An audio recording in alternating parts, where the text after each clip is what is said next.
nombre de la doctora Patricia Galeana, directora general de este instituto, les damos la más cordial bienvenida a su curso Historia Constitucional, Legislación Social de Venustiano Carranza. En esta ocasión contamos con la participación del distinguido doctor Luis Barrón Córdoba. El doctor Barrón es licenciado en Economía por el Instituto Tecnológico Autónomo de México, maestro en Historia por la Universidad de Chicago y doctor en Historia de América Latina por la misma institución. En la actualidad es profesor investigador del Centro de Investigación y Docencias Económicas, CIDE, donde funge como director de la División de Historia. Pertenece también al Sistema Nacional de Investigadores de CONACYT y el doctor Barrón ha sido profesor en el Instituto Tecnológico Autónomo de México y en la Universidad Iberoamericana. Ha participado como conferencista en foros nacionales e internacionales y sus líneas de investigación versan sobre la historia política y social del México contemporáneo y la historia intelectual de América Latina. Es autor de artículos y capítulos en libros colectivos y en revistas especializadas, de las que podemos mencionar Historias de la Revolución, obra editada por el Fondo de Cultura Económica, Carranza, el último reformista porfiriano, bajo el sello editorial Tusquets, en un capítulo referente a la Constitución, proyecto político surgido de la Revolución de 1910-1917.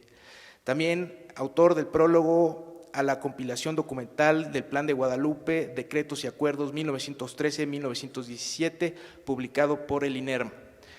Hoy el doctor Luis Barrón analizará el Plan de Guadalupe y sus adiciones. Distinguido doctor, en nombre de la doctora Galeana le damos la más cordial bienvenida.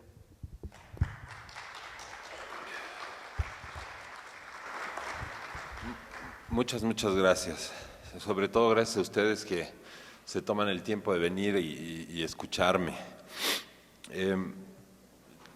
También agradezco mucho al INERM. Llevo ya muchos años de colaborar con esta institución, siempre lo hago con mucho gusto, es un honor que me sigan invitando y es un honor venir porque el INERM ya tiene un público que viene constantemente a estas sesiones, que no pierde su interés por la historia, que está siempre poniéndose al día, ¿no? Y aprovechando la convocatoria que tiene el INERM para atraer a colegas de verdad distinguidos, de verdad colegas que saben mucho.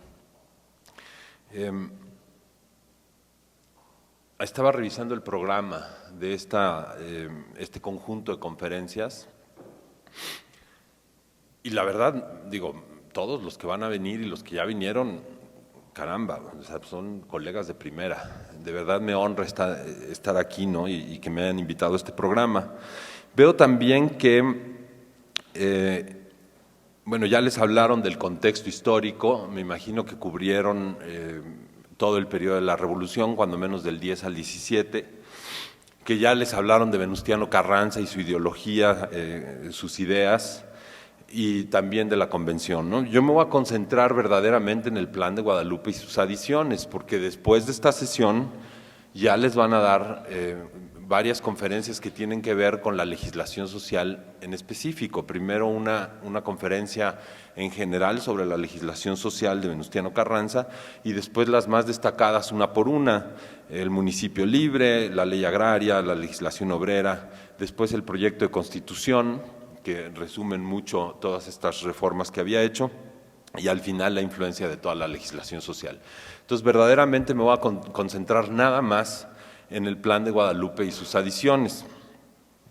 Yo quisiera cubrir al menos 4 puntos el día de hoy, y si puedo cubrir estos 4 puntos y que ustedes tengan una idea más clara de estas 4 cosas, creo que vamos a tener una sesión bonita y productiva. La primera cosa, el primer objetivo es tratar de explicarles el origen del Plan de Guadalupe y contestar específicamente a la pregunta de por qué podemos considerar al Plan de Guadalupe un plan legal, a diferencia de los planes revolucionarios. Es decir, este es un plan que está basado en la legislación y que por lo tanto, al final vamos a llegar a eso en la conferencia, podemos decir que es el fundamento legal de la Constitución que nos rige hoy, la Constitución de 1917. La segunda cosa que yo quisiera dejar claro es qué implicaba el Plan de Guadalupe. O sea, cuando se firma el Plan de Guadalupe, ¿qué implica y qué poderes efectivamente se le dan a Venustiano Carranza? Porque esto va a cambiar, por eso hay dos modificaciones al Plan de Guadalupe. Entonces, la tercera cosa que quisiera dejar claro es el primer decreto que modifica el Plan de Guadalupe, que se da el 12 de diciembre de 1914, en qué lo modifica y esas modificaciones que implican. Y finalmente, la segunda modificación al Plan de Guadalupe, que es del 14 de septiembre de 1916 y que es la base de la convocatoria al Congreso Constituyente. Entonces, si hacemos esta historia del Plan de Guadalupe y pasamos por estos 4 puntos, les debe de quedar claro, yo quisiera, que el Plan de Guadalupe es uno de los documentos más importantes en la historia jurídica de este país. Desgraciadamente no se enseña mucho, desgraciadamente en las escuelas pues, no se habla mucho del Plan de Guadalupe, ni siquiera a los estudiantes de Derecho se les explica por qué el Plan de Guadalupe jurídicamente hablando es tan importante. Entonces yo voy a tratar de dejarles esto claro y al final tendremos una sesión de preguntas y respuestas para que yo pueda atender todas sus inquietudes. Entonces vamos por el mero principio. ¿Cuál es el origen del Plan de Guadalupe? Me imagino que en esta conferencia de contexto histórico, y porque ustedes son asiduos clientes del INERM, ya lo saben, que cuando Victoriano Huerta da el golpe de Estado en 1913, trata de justificar legalmente el golpe de Estado, hace ahí un par de argucias legales para justificar la toma del poder ejecutivo. Una de estas argucias que hace es mandar un telegrama a todos los gobernadores diciendo que en vista de que el presidente y el vicepresidente junto con el gabinete están presos, el Senado de la República le ha conferido la titularidad del Poder Ejecutivo. Este es un telegrama que manda Victoriano Huerta a todos los gobernadores y que cuando recibe Venustiano Carranza reacciona diciendo el Senado de la República no tiene ninguna facultad para otorgarle esa distinción y entonces ahí va a empezar la controversia. Una vez que Huerta se da cuenta de que esto es un problema, entonces pasa a la segunda argucia legal, que es exigir las renuncias del presidente y del vicepresidente, y una vez que renunciaron el presidente y el vicepresidente, activar la cadena sucesoria tal cual estaba marcada en la Constitución de 1857, por la que, bueno, ya sabemos, renuncian el presidente, el vicepresidente, entonces, dado que el gabinete está preso, entonces Lascurain es presidente de la República por 15 minutos para nombrar a Huerta secretario de Gobernación, renunciar y que el mecanismo de activación, de sucesión, se active y entonces Huerta sea presidente de la República. Estas son las dos cosas que hace, pero es importante aquí la cronología porque Huerta primero manda este telegrama a los gobernadores y ese telegrama, el que manda a los gobernadores, es al que va a reaccionar Carranza. Cuando Carranza recibe este telegrama, reúne en Saltillo, en Coahuila, en su estado, reúne a los legisladores, reúne ahí a colaboradores cercanos, les dice, pues acabo de recibir este telegrama, y deciden entonces que pues, no deben reconocer el gobierno de Huerta, y muy hábil Carranza, que siempre fue un hombre muy puntilloso de la legalidad, que siempre trató de justificar todos sus actos con la ley, lo que hizo fue convocar a la legislatura, al Congreso local, para que fuera el Congreso local el que legalmente desconociera el gobierno de Huerta y le ordenara a él como gobernador acatar ese desconocimiento. Entonces, este es el famoso decreto de la legislatura de Coahuila que se conoce erróneamente con el número de 1421. Incluso si ustedes ven esta antología de decretos y acuerdos y el Plan de Guadalupe, aquí van a ver que se refiere a ese decreto de la legislatura de Coahuila como el decreto 1421.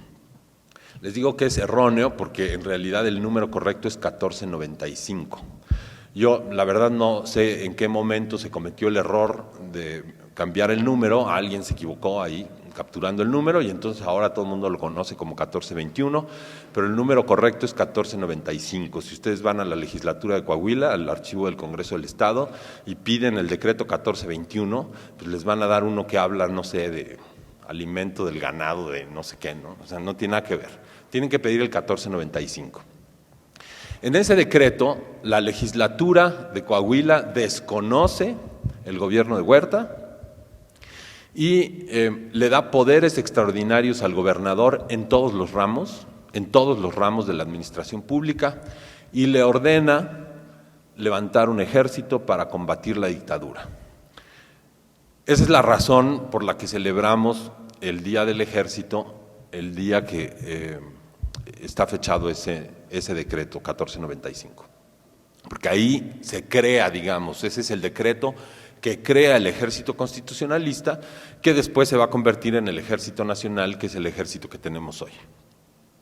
Esto es básicamente lo que le dice la legislatura a Carranza. Desconoce el gobierno de Huerta, te damos poderes extraordinarios y junta un ejército para enfrentar la dictadura y restablecer el orden constitucional. Es decir, se asume que está interrumpido el orden constitucional y que por lo tanto hay que restablecer el orden constitucional. Por eso también se llama el ejército constitucionalista. Ese decreto es la base del Plan de Guadalupe. Dado ese decreto, entonces Carranza es que, bueno, primero hay un par de enfrentamientos ahí en las inmediaciones de Saltillo, después él sale hacia el norte, a la Hacienda de Guadalupe, va a la Hacienda de Guadalupe porque es un lugar militarmente estratégico, ¿no? Si alguno de ustedes conoce esa zona de Coahuila, la Hacienda de Guadalupe queda precisamente al pie de la sierra que divide la planicie en donde está Saltillo de la zona de Monclova hacia el norte. Entonces, como esa hacienda está, digamos, tiene a espaldas la sierra, era mucho más fácil defenderse ahí, ¿no? Ver exactamente quién venía, quién no. Y también era muy conveniente porque el dueño de la hacienda era compadre de Carranza y entonces pues llegó ahí a que le dieran asilo, digamos, ¿no? Y que le facilitaran todo. Sí, él llega a la Hacienda de Guadalupe y el 26 de marzo emite el Plan de Guadalupe. El Plan de Guadalupe, ahora vamos a ver en el segundo punto qué implica el Plan de Guadalupe, pero el Plan de Guadalupe no fue suficiente para Carranza. El Plan de Guadalupe es un plan que hace el ejército constitucionalista. Si ustedes revisan el Plan de Guadalupe no está firmado por Venustiano Carranza. Es un plan que hace el ejército constitucionalista en el que nombra a Carranza primer jefe y en el que se establece que después será encargado del Poder Ejecutivo. Pero les digo, Carranza era muy hábil para estas cosas, ¿no? Yo no puedo hacer un plan en el que me autonombro, ¿no? Entonces llamo a los generales del ejército, les pido un plan y entonces ellos hacen el plan y me nombran jefe de ese ejército, ¿no? Primer jefe. Después de esto, de que emiten el Plan de Guadalupe, tienen que seguir hacia el norte porque el ejército federal toma Saltillo, va, los acorrala ahí en la Hacienda de Guadalupe, y entonces ellos tienen que seguir hacia el norte, cruzan la sierra, destruyen la vía, llegan a Monclova, después los van a seguir presionando, van a tener que seguir hacia el norte y van a llegar hasta Piedras Negras. En Piedras Negras, Carranza va a reunir a la Comisión Permanente del Congreso de Coahuila y les va a pedir que sancionen la legalidad del Plan de Guadalupe. Entonces hay otro decreto, igual de importante que el 1495, en el que la Comisión Permanente del Congreso del Estado declara legal al Plan de Guadalupe. ¿Legal por qué? Bueno, porque Carranza como gobernador había jurado sostener las leyes, sostener la Constitución, acatarla y respetarla, y en la Constitución, por supuesto, no hay ninguna facultad para que Huerta sea presidente y por lo tanto Carranza debe legalmente desconocer el gobierno de Huerta. Y entonces este otro decreto que también está en esta colección del INERM, básicamente dice el Plan de Guadalupe es legal. Ese decreto es muy importante, muy, muy importante. Por eso podemos decir que el Plan de Guadalupe no es un plan revolucionario. Es decir, Carranza no está iniciando una revolución. Por cuestiones de cómo es la política en ese momento, pues se van a identificar ellos como revolucionarios. Y después que vencen a Huerta, pues van a decir que la revolución, ¿cuál? Pues la de Madero, y que ellos están rescatando, tiene deudas con la nación, ¿no? Y entonces van a hacer una serie de reformas y etcétera, etcétera. Pero ellos al principio, me refiero a Carranza y los constitucionalistas, no se identifican como revolucionarios. El revolucionario, dicen, y así lo dice Carranza en documentos, el revolucionario en todo caso es Huerta.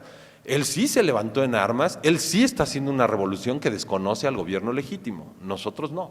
Nosotros somos un ejército constituido legalmente por orden de la legislatura de Coahuila y por lo tanto no somos revolucionarios. Ahora, el Plan de Guadalupe, toda esta cosa que hizo Carranza fue muy importante, porque en el momento que Huerta toma el poder, básicamente todos los gobiernos de los estados reconocen el gobierno de Huerta, excepto 3 estados. El de Chihuahua, el gobernador era Abraham González, no quiere reconocer a Huerta, inmediatamente lo aprenden y en el traslado de la ciudad de Chihuahua a la Ciudad de México asesinan a Abraham González y entonces el estado, digamos, se queda sin gobernador. El segundo caso es el de Sonora, que tampoco quiere reconocer a Huerta, pero el gobernador José María Maytorena decide pedir un permiso para salir del país, alegando cuestiones de salud, ¿no? Dice, pues estoy enfermo y entonces me voy a ir a Estados Unidos y pido permiso para salir, y se va del país. Entonces también Sonora se queda sin gobernador. Entonces el único gobernador constitucionalmente electo que tiene contacto con la soberanía de su estado a través de la legislatura es Carranza. Y esto es lo que Carranza va a argumentar ante las legislaturas de Coahuila y de Sonora para que esas 2 legislaturas reconozcan la legalidad del Plan de Guadalupe. Entonces, una vez que esas 2 legislaturas reconocen el Plan de Guadalupe y la legalidad del plan, entonces naturalmente el primer jefe del ejército es Carranza.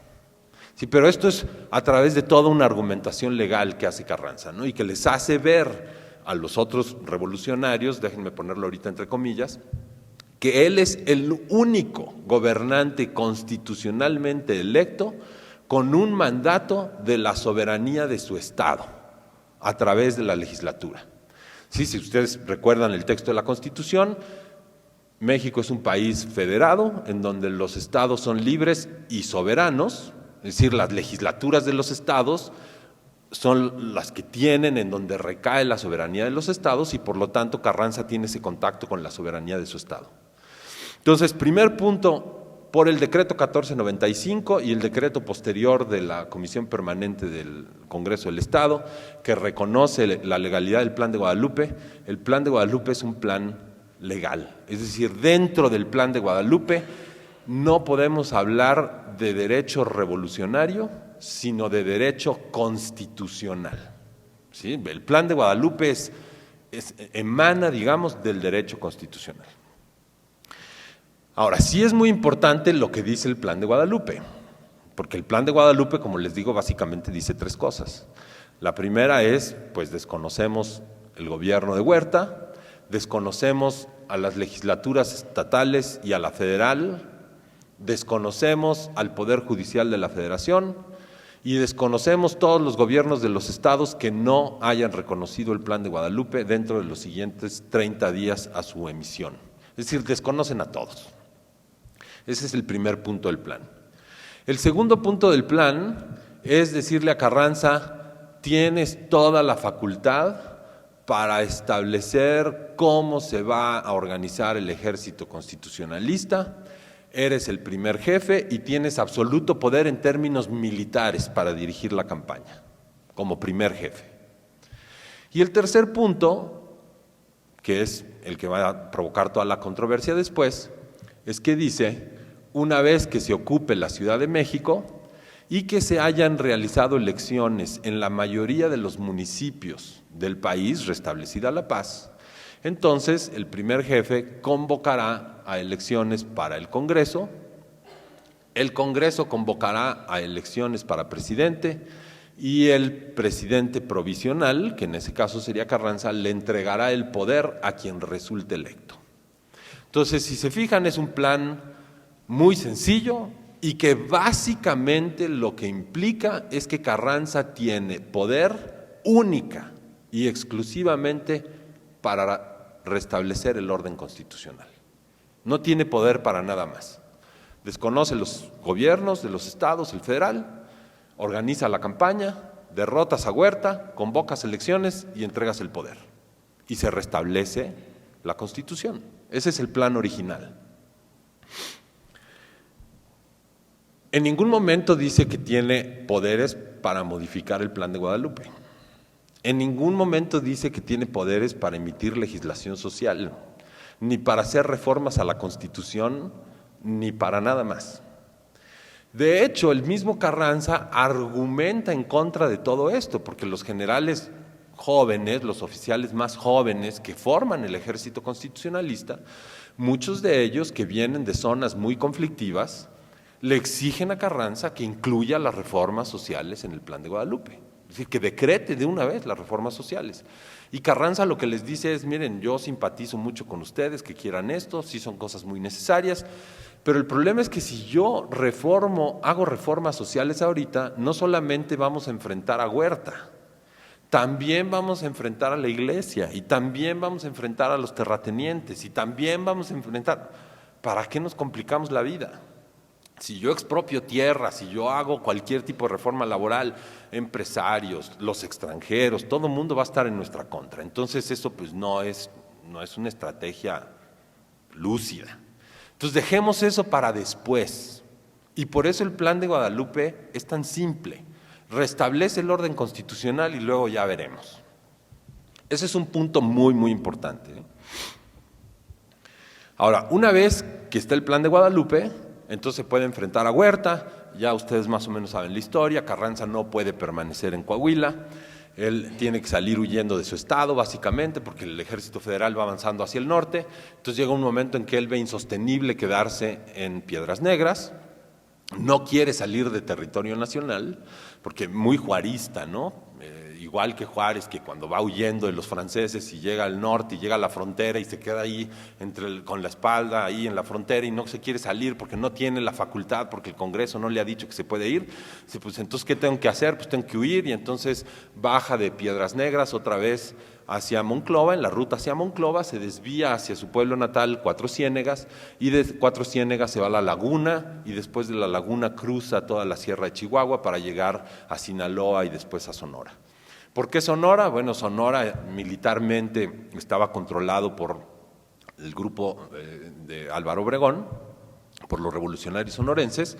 Ellos tenían el control del Estado, tenían el control de la frontera, que era muy importante para poder exportar y poder importar armas, es decir, el tránsito en la frontera y los recursos de las aduanas los tenían ahí. Entonces Carranza va a Sonora y por eso enfrenta a Huerta primero desde Sonora. También ya más o menos saben esa historia, empiezan los triunfos para los revolucionarios en el norte, Zapata es una pesadilla para Huerta en el sur, empiezan a acorralar a Huerta hasta que cae la dictadura y entonces viene el momento de la verdad, ¿no? Pues, ¿qué dice el Plan de Guadalupe? Por eso les digo que ahí está la controversia, ¿no? Pues fácil, tú llegas a la Ciudad de México, convocas elecciones, alguien sale electo, tú entregas el poder y pues chao, pues te vas a tu casa, mano. Carranza en ese momento dice, bueno, pues es que no está tan fácil la cosa como yo pensaba. Así cuando empezamos, pues no está como ahorita. Ahorita tenemos dos problemas, dice Carranza. El primer problema que tenemos es que la República no está en paz. No podemos tener paz. Es decir, no puedo hacer elecciones porque hay lugares de la República en donde no se va a poder hacer una elección. Pero lo más grave del asunto es que vamos a suponer que hago elecciones. ¿Y qué pasa si ganan los reaccionarios? Es decir, ¿qué pasa si en un estado, por ejemplo, pues todavía hay porfiristas que ganan? ¿O qué pasa si en el Congreso Nacional pues ganan los porfiristas? ¿Qué va a pasar con toda la legislación social? Pues no se va a poder hacer. Entonces tenemos un problema. Y entonces dicen, necesitamos, antes de restablecer el orden constitucional, hacer un programa para las reformas. Ese es el origen de la Convención Revolucionaria de Aguascalientes, que se reúne primero en la Ciudad de México. Se reúne en la Ciudad de México y en la Ciudad de México se discute esto. ¿Por qué? Porque los villistas, sobre todo, dicen, aquí nos están dando gato por liebre. O sea, este cuate se quiere quedar en el poder. Y lo que tenemos que hacer es sacarlo. Primero lo sacamos y luego vemos las reformas, que es una cosa, la verdad, paradójica, que llama la atención, porque los grupos que más reformas querían son los primeros que dicen vamos a posponer las reformas. Hacemos la elección, que se vaya el viejo y luego hacemos las reformas, ¿no? Y el que supuestamente no quería las reformas les dice todo lo contrario. No, chatos, no vamos a poder hacer las reformas. Mejor hacemos las reformas primero y luego hacemos la elección y luego ya me voy. Esa es la disputa.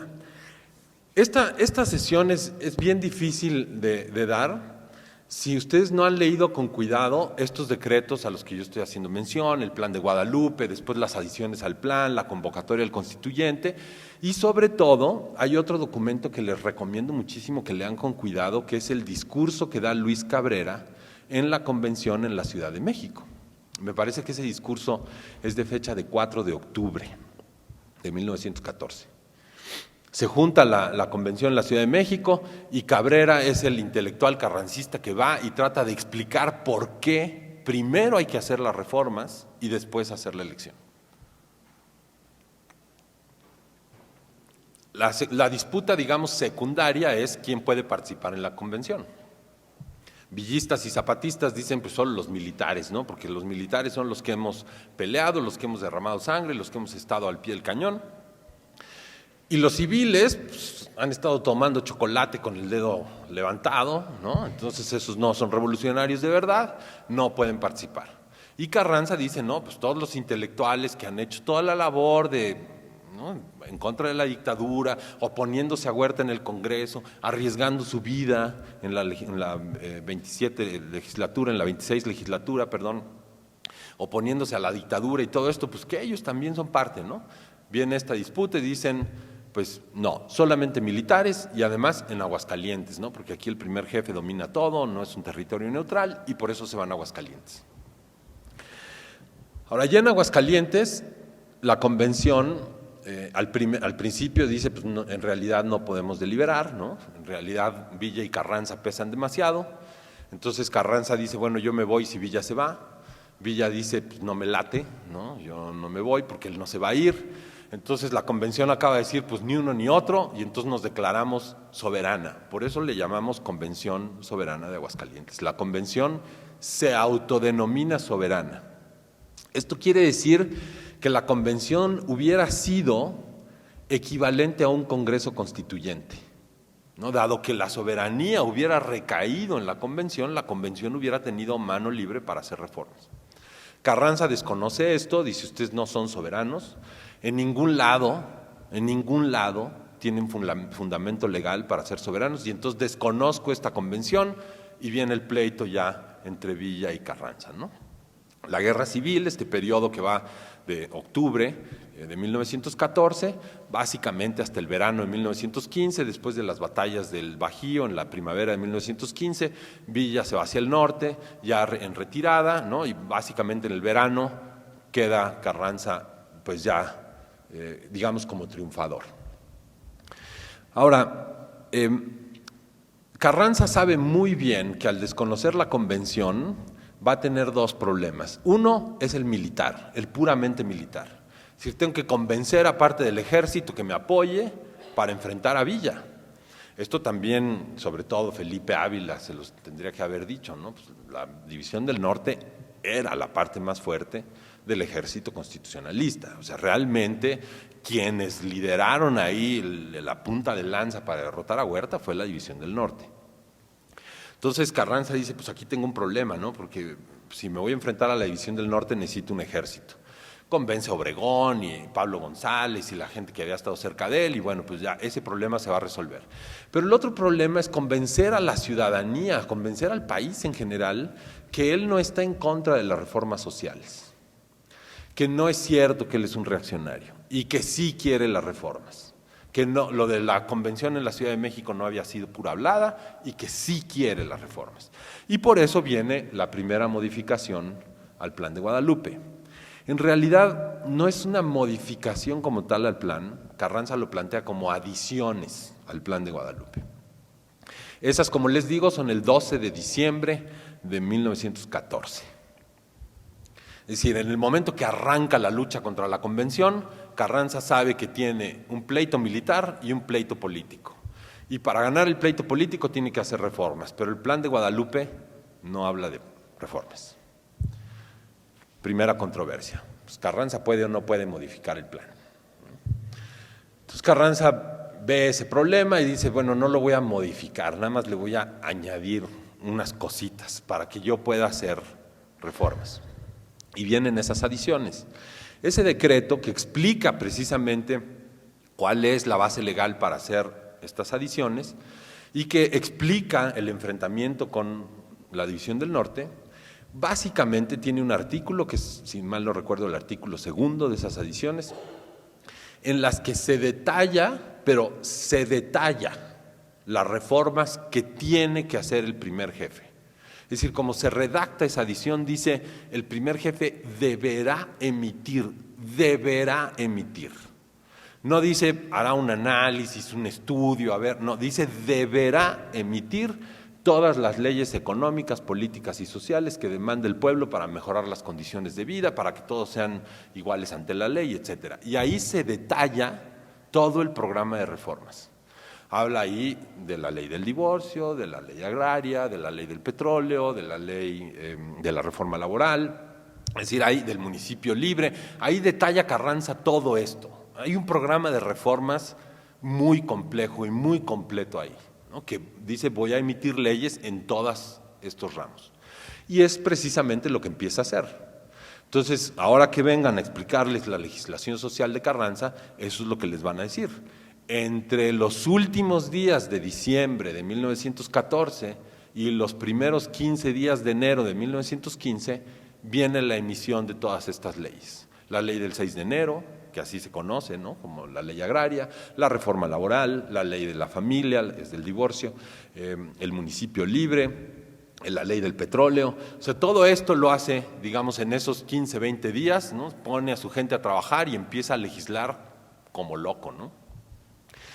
Y eso le da ventaja sobre la convención, porque la convención no es que no tuvieran un programa político, pero es que no tenían experiencia política, ¿no? Y entonces sientan a discutir y entre que se ponen de acuerdo y sí que no, y que lo primero que tenemos que modificar es esto, no, mejor aquello, mejor el balance de poderes, mejor que si un régimen parlamentario y uno presidencial, etcétera. No decreta nada. Y entonces la convención básicamente es derrotada militarmente y políticamente, ¿no? Digamos, una cosa que refuerza la otra. En los lugares en donde los constitucionalistas van dominando el territorio, van aplicando este tipo de reformas y por lo tanto van ganando adeptos.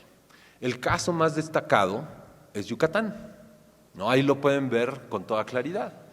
En Yucatán, básicamente en 1910 había habido levantamientos no muy importantes, se sofocan muy rápido y la península de Yucatán queda en paz. La famosa casta divina queda como si nada, ¿eh? La revolución viene, Madero viene, se cae, Huerta, lo que sea, y estos viven como si estuvieran en Estados Unidos, ¿no?, viendo de lejos. Es solo hasta que llegan los carrancistas en 1915 que decimos que empieza la revolución en Yucatán. Y hay un libro muy bonito que se llama así, Revolución desde afuera, precisamente de Gilbert Joseph, precisamente porque los carrancistas traen la revolución a Yucatán y lo primero que hacen es empezar a hacer este tipo de reformas. La abolición del peonaje, por ejemplo, tanto en Yucatán como en Chiapas, la expropiación de la industria del enequén, ¿no? O sea, todo este tipo de cosas, pues empieza a ganar adeptos Carranza. Entonces es política y militarmente que Carranza logra vencer la convención. Ya es cuando la convención está huyendo de un lugar al otro que emiten todo su plan de reformas, ¿no? Me imagino que Felipe Ávila ya les platicó de la convención, de su plan de reformas, él que siempre ha defendido que hay ahí un plan coherente, etcétera. Pues sí, no es que uno no lo niegue, pero la verdad es que vino muy tarde, ¿no? Y entonces, sin el control del territorio, pues eso quedó más en buenos deseos. Carranza, teniendo el poder político y militar, pues, es el que pudo aplicar su propio proceso de reformas. Ahora, vence Navilla, la convención desaparece, Carranza queda ya como triunfador indiscutido y dice, híjole, pues es que tenemos un problema. Pues que no he podido resolver ni el problema de la pacificación, ni el problema de asegurar que en una elección voy a poder ratificar las reformas. Básicamente dice, hay estados como Morelos, como Chihuahua, en donde no voy a poder hacer elecciones. Hay otros estados que, pues quién sabe si pueda. Y además de todo, cuando haga las elecciones, otra vez me va a pasar que la Constitución dice que yo tengo que conseguir primero mayoría calificada en el Congreso. Eso ya se ve difícil. Y luego, si consigo eso, tengo que conseguir la mayoría de los estados, ¿no? La mayoría en las legislaturas de los estados. Se ve en chino. Entonces, ¿por qué no lo hacemos de la manera? Ahí es cuando empiezan a llamarse revolucionarios, como lo debe hacer toda revolución. Primero destruimos el orden del antiguo régimen, hacemos las reformas y luego hacemos la restauración del orden constitucional. Pero ¿cómo se puede hacer esto? ¿Cómo le hago para que todas las reformas que yo ya decreté sean parte de la Constitución? Si no va a ser ese mecanismo de reforma que establece la propia Constitución la que le dé legitimidad a las reformas. Entonces Carranza, en este decreto del 14 de septiembre de 1916, hace una argumentación muy linda. La verdad es un decreto muy bonito, porque él básicamente argumenta dos cosas. Dice, en primer lugar, hay un antecedente histórico. Es decir, lo que voy a hacer tiene legitimidad histórica. ¿Por qué? Bueno, pues porque la Constitución de 1857 fue producto de un levantamiento, ¿no? La Revolución de Ayutla, el Plan de Ayutla. Y si nadie cuestionó el Congreso Constituyente que convocó el Plan de Ayutla, pues ¿por qué vamos a cuestionar el que voy a convocar yo? Si es exactamente la misma circunstancia. Santa Anna era dictador, hubo un levantamiento, terminó la dictadura, convocaron un Congreso Constituyente, nos dio una Constitución y todo el mundo quedó feliz. Nadie argumentó que ese no era el método de reforma de la Constitución de 1824. Si fue legítimo entonces ¿por qué no va a ser legítimo ahora? Ahora, más allá de la legitimidad histórica, dice Carranza, también hay una legitimidad emanada de la misma Constitución. Dice, a ver, ¿qué no el artículo 39 dice? ¿Que la soberanía reside originalmente en el pueblo? Pues sí. ¿Qué no dice que el pueblo tiene en todo momento el derecho de modificar su forma de gobierno? Pues sí. Entonces convoquemos un constituyente, ¿no? Pues le damos la vuelta al mecanismo de la Constitución. ¿Por qué? Pues porque el que llamamos constituyente permanente no existe. No hay legislatura federal, no hay legislaturas estatales, no existe el constituyente permanente. Entonces recurro al artículo 39 constitucional y convoco a un constituyente. Entonces, la segunda modificación al Plan de Guadalupe es lo que hace legal la convocatoria al constituyente de 1916-17. Ya después de esto va a venir la convocatoria como tal, es decir, las reglas de la convocatoria, cómo deben ser las elecciones, quién puede ser electo, cuántos diputados va a haber, en dónde se van a reunir, durante cuánto tiempo, qué van a discutir, etcétera. La convocatoria establece todo eso ya con mucho detalle. Pero es el decreto del 14 de septiembre de 1916 el que hace legal la convocatoria al constituyente. Ahora, si el Plan de Guadalupe era legal, si con las modificaciones al Plan de Guadalupe las primeras. Carranza establece la necesidad de hacer reformas sociales, de las que había hablado además en el discurso de Hermosillo. Si ustedes conocen el discurso de Hermosillo, cuando él llega a Sonora primero, él da un discurso y esa es la primera vez que él dice vamos a tener que hacer una nueva constitución para incluir las reformas sociales. Ahí lo dice, pero después en este decreto hace todo su plan de reforma. Si una vez que triunfa en la revolución, hace la convocatoria legal al constituyente, entonces viene otra pregunta que es clave. ¿Por qué en su proyecto de reforma a la Constitución que presenta al constituyente no incluye las reformas sociales? Nacho Marván va a venir a hablarles del proyecto de Constitución de Carranza. Viene el 24 de noviembre a platicarles de ese proyecto. Y una de las cosas que va a resaltar en ese proyecto es que no hay reformas sociales. La ley del 6 de enero, por ejemplo, no está incluida en el proyecto. La reforma laboral no está incluida en el proyecto. La separación de la Iglesia y el Estado no está incluida en el proyecto. La ley del municipio libre sí, es lo que va a ser el artículo 115, esa sí está. Pero hay otras reformas que no están. Y esa es la gran pregunta, ¿no? O sea, ¿por qué hacer todas estas maromas, ¿no? Y tratar de caer de pie después de cada una para luego llegar al constituyente y decir, pues ahí les va un proyecto en donde no hay reformas? Ese proyecto, pues le ha costado a Carranza básicamente pues, todo su prestigio. Cuando hacemos historia de la revolución decimos esto se dividió en dos. Primero, los revolucionarios de verdad, zapatistas, villistas, y por el otro lado, pues los constitucionalistas más conservadores. Y luego ya en el Congreso Constituyente también se dividió en dos. Los llamados jacobinos, que dirigía Álvaro Obregón, y el grupo moderado más conservador que dirigía Carranza, ¿no? Y entonces se enfrentan en el Constituyente y son los diputados jacobinos los que imponen las reformas sociales en la Constitución que hoy tenemos, ¿no? Y entonces, bueno, pues ya tenemos legislación social. Ahora, ¿cuál es en realidad la respuesta? Dar una respuesta a por qué no las incluye, la verdad es bastante especulativo, porque no tenemos, a pesar de que Carranza era un hombre extremadamente ordenado, con una obsesividad compulsiva por guardar papeles, no tenemos el proyecto original de reforma a la Constitución. Es decir, no sabemos cómo se hizo.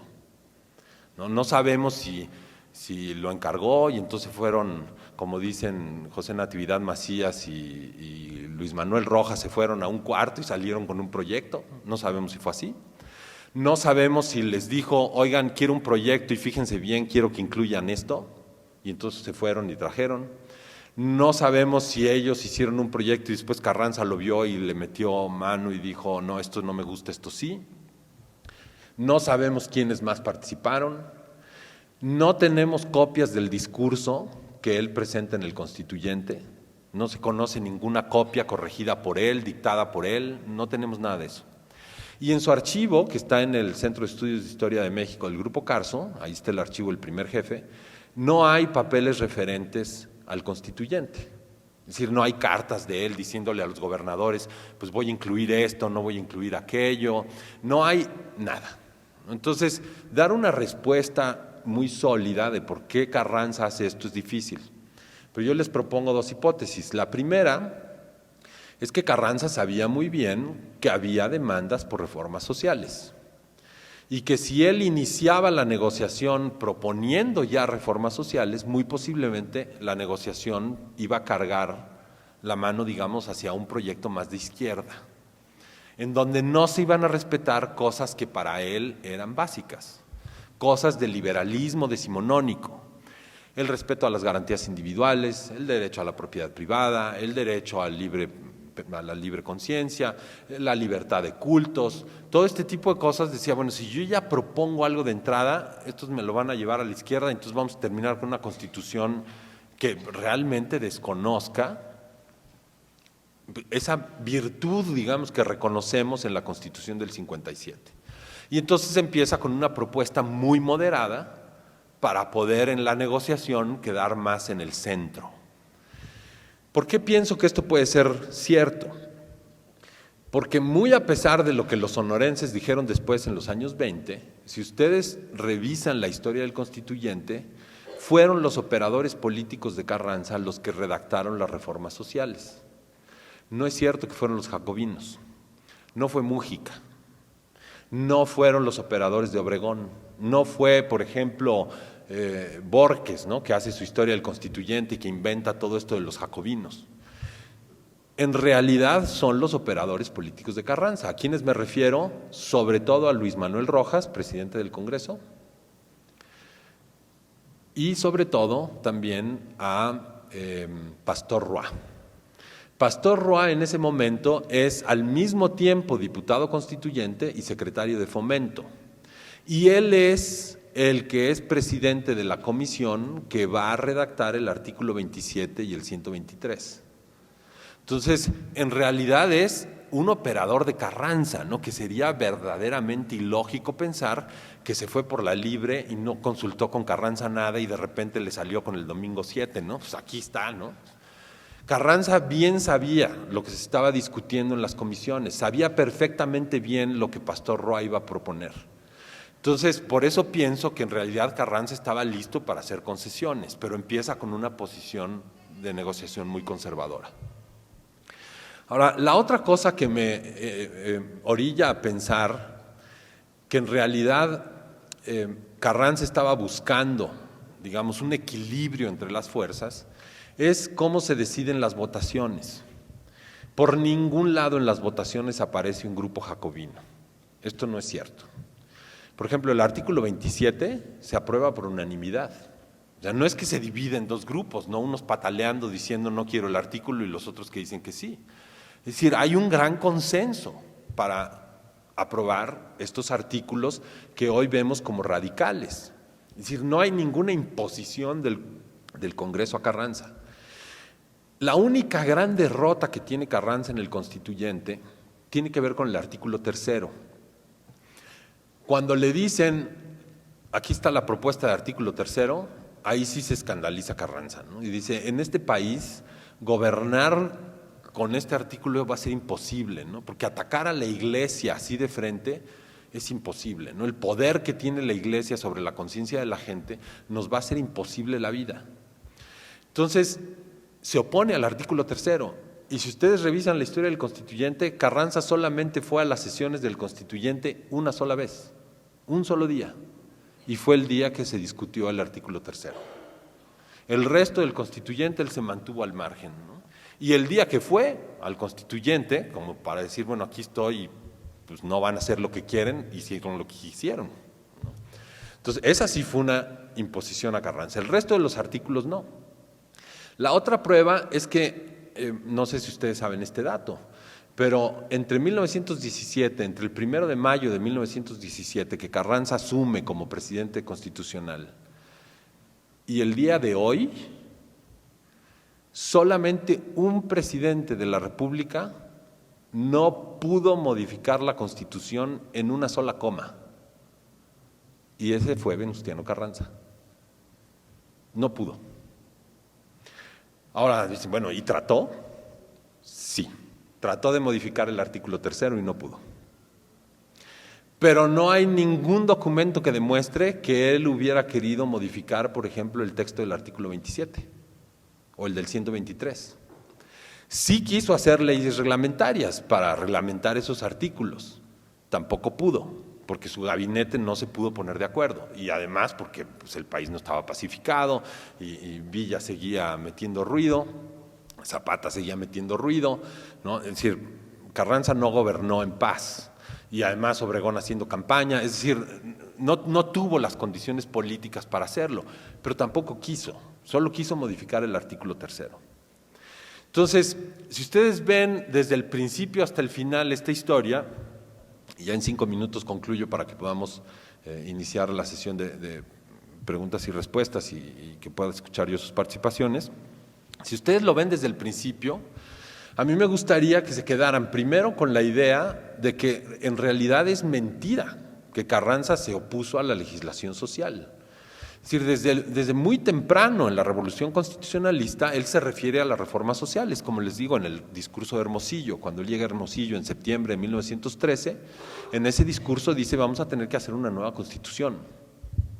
Y dice, vamos a tener que hacer una nueva Constitución para incluir las reformas que vengan de los trabajadores y de quienes están demandando, ¿no?, en la lucha. Además, muy rápido se da cuenta de que no va a poder subsistir políticamente sin las reformas. Y paradójicamente, él es el que impulsa las reformas en la convención, ¿no? En la convención están invertidos los papeles, ¿no? Los más radicales querían la elección primero, las reformas después. Y los conservadores, los llamados conservadores, querían las reformas primero y las elecciones después. En el decreto del 12 de diciembre de 14 hay una idea muy clara de cuál es esa legislación social. Es decir, no hay una como declaración así ambigua de lo que debe ser la legislación social. Hay un programa de legislación social. Y después, en el constituyente, Carranza, muy hábil, negocia y obtiene una constitución que mantiene el espíritu liberal, como decía él, de la Constitución del 57, pero incluyendo las reformas sociales. Entonces, la primera idea que a mí me gustaría que ustedes tuvieran clara es esa. Revisando toda la historia del Plan de Guadalupe, uno se da cuenta de que Carranza nunca se opuso a la legislación social. La segunda idea que me gustaría que ustedes mantuvieran clara en su cabeza es que si algún día están interesados en la historia jurídica de este país, no pueden dejar de ver el Plan de Guadalupe. El Plan de Guadalupe es la base legal de la Constitución que nos rige hoy.